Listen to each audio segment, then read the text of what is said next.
Hi, this is the final response for Chapter 4 after watching your videos.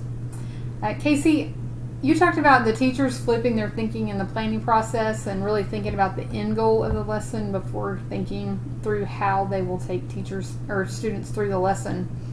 And I agree with what you were saying. I think that many teachers get stuck on Element 9 and they don't plan for incorporating 10 and 11 into the lesson until all the students have the content knowledge down. And they end up never getting to the point where they can analyze and think. And students end up getting bored because they're waiting on just a few to catch up. I've been working through levels of DOK and designing scales with teachers at one of our schools. And it's been real interesting to listen to them collaborate because some of them want to continue doing things the way that they've always done it. And the instructional coaches have been pointing out in our data talks that what they've been doing isn't working. And so I guess we'll see where this leads.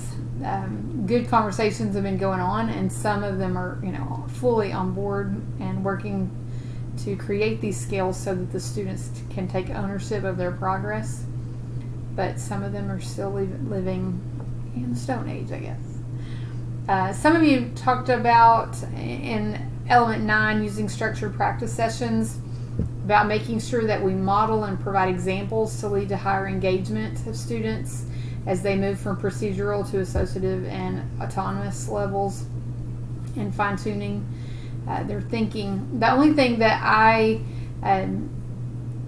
want to be careful of there is that our teachers and with me, I don't want to provide so many examples that the students can't think and be creative on their own.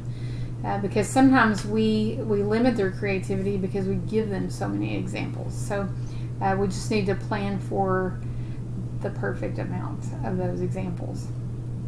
Element 10, I know one of you talked about taking students from a place where they not only know the information, but they're also able to look at it in the big scope of things and see where the information belongs and making comparison to the big picture.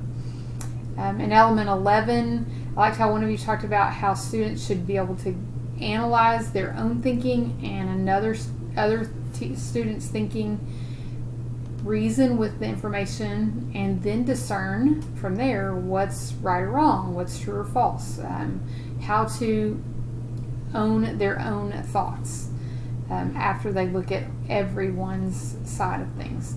And this prepares students for the real world and for work-related situations.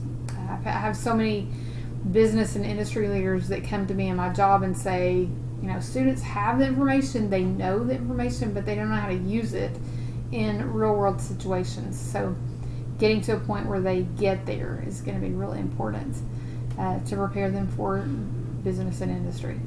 Thank you. You guys have a good evening.